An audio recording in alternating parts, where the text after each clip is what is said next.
हवेत गोळ्या झाडण्यासारखा हा तपास आहे असं आपल्याला म्हणावं लागेल। यांना खऱ्या अर्थाने तपास करायचाच नाही। याला त्या व्हीएसआरला वाचवायचे, डीजीसीएच्या वाचवायचे आणि ह्याच्या मागे जो कर्णधार जो कुणी असेल, नाहीतर जी काही संस्था असेल, त्या लोकांना वाचवण्याचा पूर्णपणे प्रयत्न तिथं सुरू आहे। मला दुर्दैव याच गोष्टीचं वाटतं, जे लोक सत्तेत आहेत आणि दादांबरोबर अनेक वर्षांपासून त्यांनी काम केले, नाही तर दादांमुळे काही लोक निवडून आलेले आहेत, ते मात्र या बाबतीत भूमिका घेताना दिसत नाही। एफआयआर करण्यासाठी प्रयत्न तिथं केला जात नाही। पत्रकारांना आत घेतलं नाही। व्हीके सिंगची गाडी आणि त्याची सिक्युरिटीची गाडी ही आत घेण्यात आली होती। तुम्ही जर बघितलं असेल, त्याची जी सिक्युरिटी आहे व्हीके सिंगची, त्यांच्याकडे AK-47 अशी बंदूक तिथं होती। आता व्हीके सिंग आलाय कशाला, तर इंट्रोगेशनसाठी आलाय। कुठं आलाय? महाराष्ट्राच्या सीआयडीच्या प्रमुख कार्यालयामध्ये आलाय।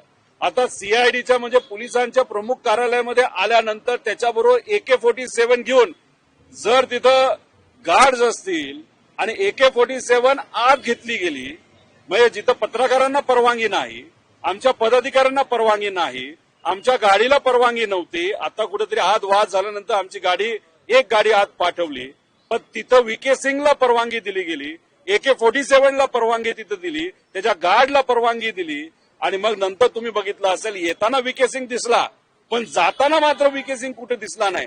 तो कुठल्या गाडीत गेला? पोलिसांच्या गाडीत गेला का? काळ्या गाडीत गेला का? मग तो तिथं असणाऱ्या जे सतर्क आपले सगळे पत्रकार आहेत त्यांना का नाही दिसला?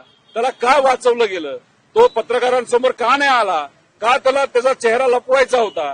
का त्याला कुठली तरी भूमिका लपवायची होती? असे अनेक प्रश्न त्या ठिकाणी निर्माण होतात। पण आज सीआयडीकडे आल्यानंतर अधिकारी कितीही चांगले असले तरी कुठं ना कुठेतरी यांच्यावर दबाव आहे आणि हा दबाव असल्यामुळेच एफआयआर दादांचा त्या ठिकाणी घेतला जात नाही आणि जे काही इन्व्हेस्टिगेशन आहे, जो तपास आहे, तो हवेत गोळ्या झाडण्यासारखा हा तपास आहे असं आपल्याला म्हणावं लागेल। यांना खऱ्या अर्थाने तपास करायचाच नाही। याला त्या व्हीएसआरला वाचवायचे, डीजीसीएच्या वाचवायचे आणि ह्याच्या मागे जो कर्णधार जो कुणी असेल, नाहीतर जी काही संस्था असेल, त्या लोकांना वाचवण्याचा पूर्णपणे प्रयत्न तिथं सुरू आहे।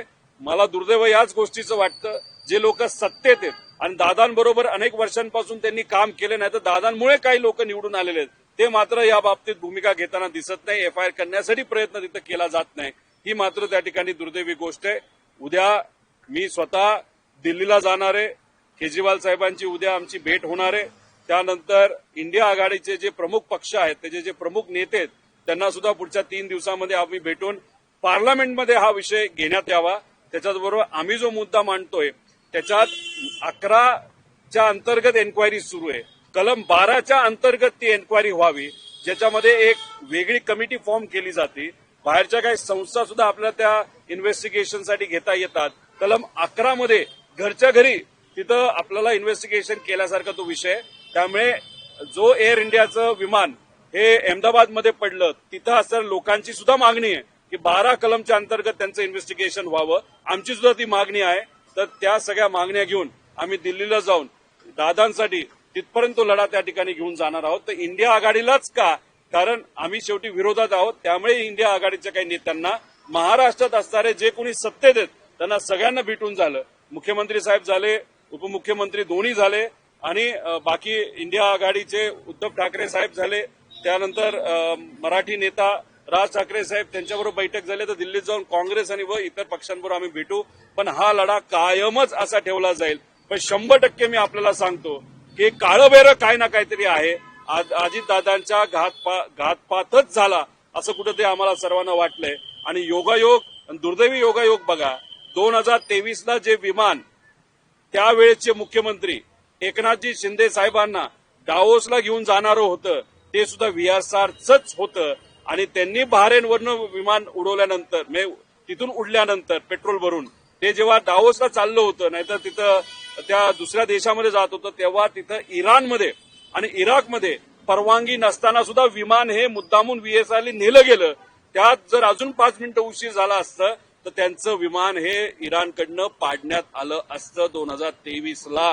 मग एवढं काम चुकारपणा हा मुद्दामून केला गेला का त्याच्या मागे सुद्धा काही ना काहीतरी कॉन्स्पिरसी आहे असा प्रश्न निर्माण होतो। त्यावेळेस एकनाथ शिंदे साहेबांच्या बाबतीत चूक झाली, तिथं कसं तरी त्यांचं नशीब, तिथं कुठं काय घटना घडली नाही, पण दादाच्या बाबतीत व्हीएसआरच आणि दुर्दैवी ही घटना त्या ठिकाणी घडली.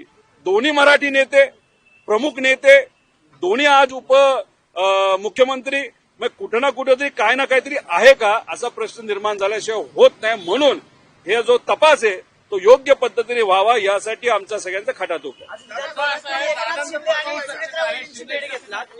दादांना न्याय मिळत नसेल तर दोन्ही पक्षांनी सत्तेतून बाहेर पडावं, तो त्यांचा विषय. तुम्ही आवाहन करणार का? लढण्यासाठी आपल्याला कुठं ना कुठंतरी एक जिद्द लागते. एखादा मुद्दा पुढे घेऊन जात असताना न्याय द्यायचा असेल तर काही प्रमाणात आपल्याला काही गोष्टी ह्या नुकसान सुद्धा त्या ठिकाणी देऊन जातात.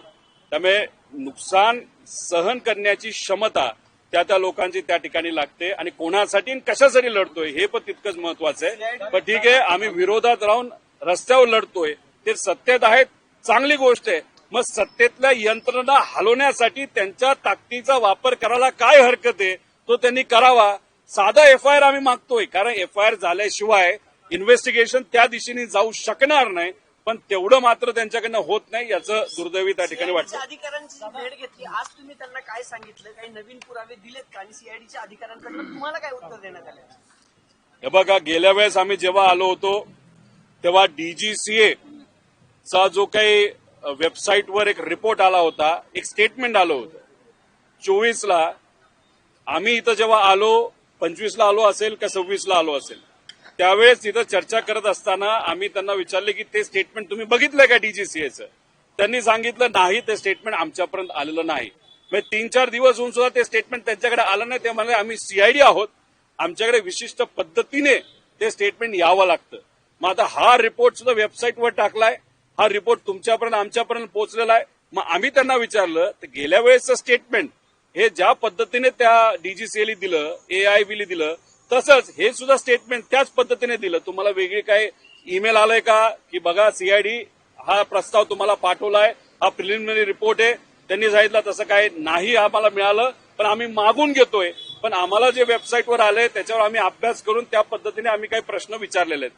म्हणजे सुरुवातीचं जे 2024 फेब्रुवारीचं स्टेटमेंट होतं त्या बाबतीत तुम्ही दुर्लक्ष काय गोष्टी करताय आणि या बाबतीत तुम्ही म्हणता नाही आम्ही तो रिपोर्ट बघितलाय. मग कुठं ना कुठंतरी पद्धत जी असावी त्या पद्धतीमध्ये सुद्धा घोळ आहे सीआयडीच्या बाबतीत असं जाणवतंय. दादा, महत्वाचा प्रश्न याच्यात असा आहे की तुम्ही अनेक प्रश्न उपस्थित केले होते, सीआयडी याचं चौकशी करते. ज्यावेळेस काल सगळी चौकशी झाली, तुम्ही जे प्रश्न उपस्थित केले होते त्याची उत्तरं सीआयडीने घेतलीत का? त्या तुम्ही जे प्रश्न उपस्थित करताय त्याच्या अनुषंगाने सीआयडी तपास करते का? एक प्रोसेस असते आपल्याला लॉ मध्ये, एक पद्धत असते की आपण सीआयडी कडे काय पद्धतीने स्टेटमेंट द्यायचं असतं. तर कलम 180च्या अंतर्गत आपल्याला ते स्टेटमेंट त्या ठिकाणी द्यावं लागतं.